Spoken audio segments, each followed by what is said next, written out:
না, এত পরিশ্রম করা যায় না। সারাদিন মার্কেটে থাকি, কোনো রেজাল্ট নাই, বসের কথা শুনতে হয়। এই চাকরিটা বোধহয় আমার জন্য না, আমি বোধহয় এই চাকরির জন্য ফিট না। হ্যাঁ, ঠিকই শুনছেন। এ ধরনের কথা, হতাশার কথা অনেক সময় আমাদের ছোট ভাইদের মুখ থেকে শোনা যায়।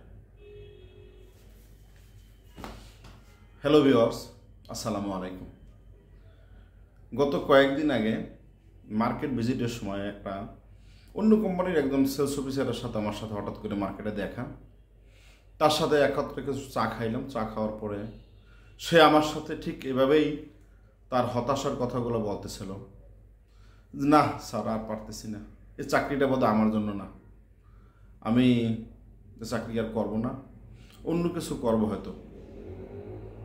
আসলে আমার যারা ছোট ভাই আছেন অনেকেরই মনের মধ্যে এই ধরনের ধারণা যে এই কাজটা বোধহয় আমার জন্য না।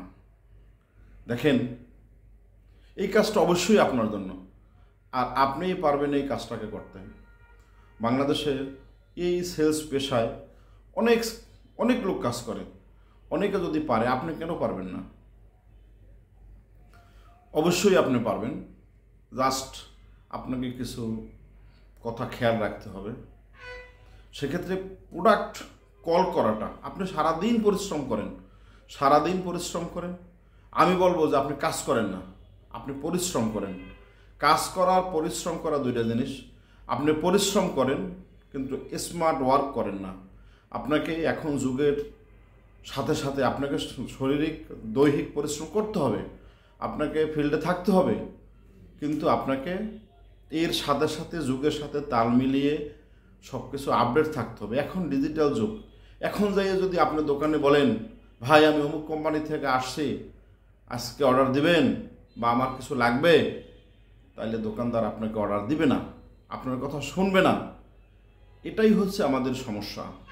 আমরা অল্প পরিশ্রমে অধিক ইনকাম চাচ্ছি, অল্প কাজ করে বেশি বেতন চাচ্ছি, প্রমোশন চাচ্ছি। না, এটা সম্ভব না।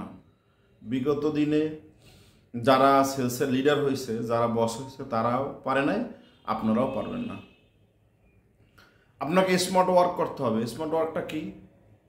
মনে করেন আপনি একটা কোম্পানি থেকে গেছেন, XYZ যে কোনো কোম্পানি, সেই কোম্পানির প্রোডাক্ট আপনাকে ডিটেইলিং করতে হবে।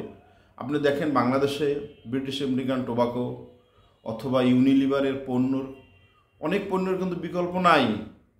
তার মানে কি তারা যাই বলে ইউনিলিভার থেকে আসছে, কী দিয়ে কী লাগবে? না, তাদের কলটা একটু খেয়াল করেন, তারা কিভাবে কল করতেছে। কলের অনেক অনেক ধাপ আছে, বাট আমি শুধুমাত্র একটা ধাপ নিয়ে, একটা সিস্টেম নিয়ে আপনাদের সাথে কথা বলতেছি। আপনি কলটা করবেন, অবশ্যই আপনাকে প্রোডাক্ট ডিটেলিং করতে হবে। যে কথা বলতেছিলাম, দেখেন ওরা লাক্স সাবানের কল করে, লাক্সের বিভিন্ন ভ্যারাইটিস আছে, কোনটা কেনা কত, এমআরপি কত লাভ দোকানে বোঝায়। আপনি যদি আমার কথা প্রমাণ করতে চান, আপনি একদিন ইউনিলিভারের সেলের সাথে দোকানে দাঁড়ান, দেখেন ওদের কলটা দেখেন, লাক্সের তো কোনো বিকল্প নাই, কিন্তু তারপরও তারা তাদের প্রোডাক্ট ডিটেইলিং করে। আর আপনি বা আমরা ভাই আকিজ বেকার্স থেকে আসছি, কি লাগবে ভাইরে? আমার পণ্য যদি দোকানদার মুখস্থ করে রাখতে পারত, তাইলে সেলস অফিসার নামে যে পদটা, TSM নামে যে পদটা, এই পদটাই বাংলাদেশে থাকতো না। কেন থাকতো না? সব দোকানদার প্রোডাক্ট চেনে, সব কাস্টমার প্রোডাক্ট চেনে। আপনারা যাইয়ে বলতেন আর দোকানদার নিয়ে নিত। চিনে না দায়িত্ব আমার। প্রোডাক্ট দোকানে কল করা, ডিটেইলিং করা। হ্যাঁ, আবার অনেক ভাইরা আছেন, ভাই সাপোজ ফ্যান্টাস্টিক ওরে ক্রিম চকলেট 1 কার্টনে 2টে ফ্রি, ভাই দেই 1 কার্টন। দোকানদার বলতেছে লাগবে না। ভুলটা কোথায় জানেন? ভুলটা হয়েছে দোকানদারকে বলতে হবে যে আমার 7 টাকা 80 পয়সা কেনা, আমার 10 টাকা বিক্রি। একটা কথা মনে রাখবেন, দোকানদার আপনার কাছ থেকে পণ্য কেনে না, দোকানদার আপনার কাছ থেকে কিনে তার লাভ। আর তার সেবা, এইটা কেনে আপনার কাছ থেকে, পণ্য কেনে ডিএসআরের কাছ থেকে।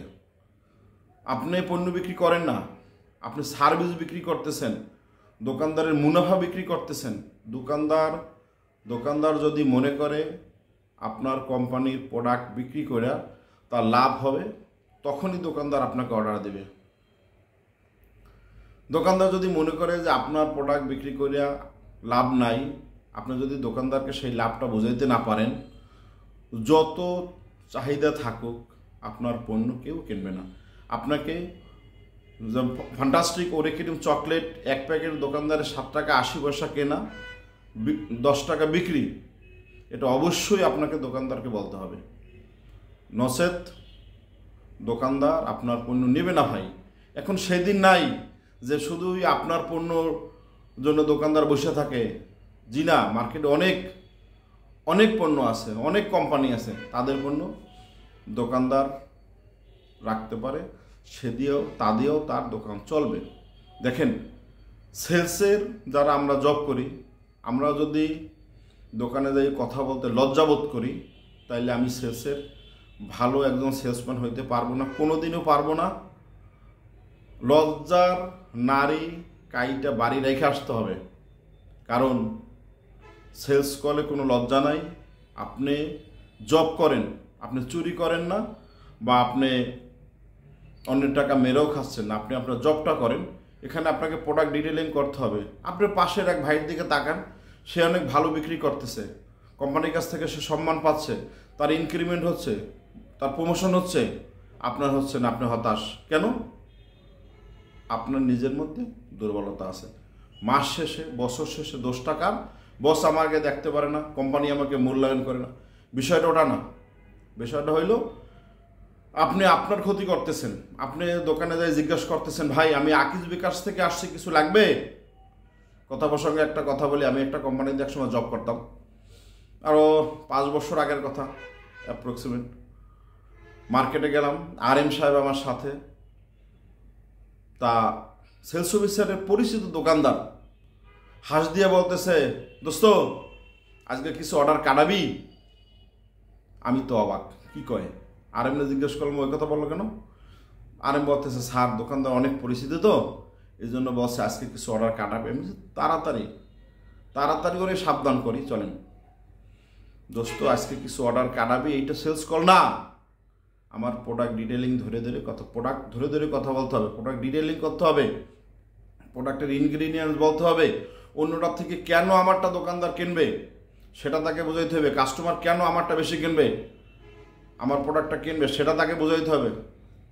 তাইলেই আমার প্রোডাক্ট চলবে, দোকানদার রাখবে। সেলস কলের অনেকগুলো ধাপ আছে, আমার কাছে এইটা একটু সামনে আসলো, তাই এইটা নিয়ে আলাপ করলাম। সবাই ভালো থাকবেন, আসসালামু আলাইকুম।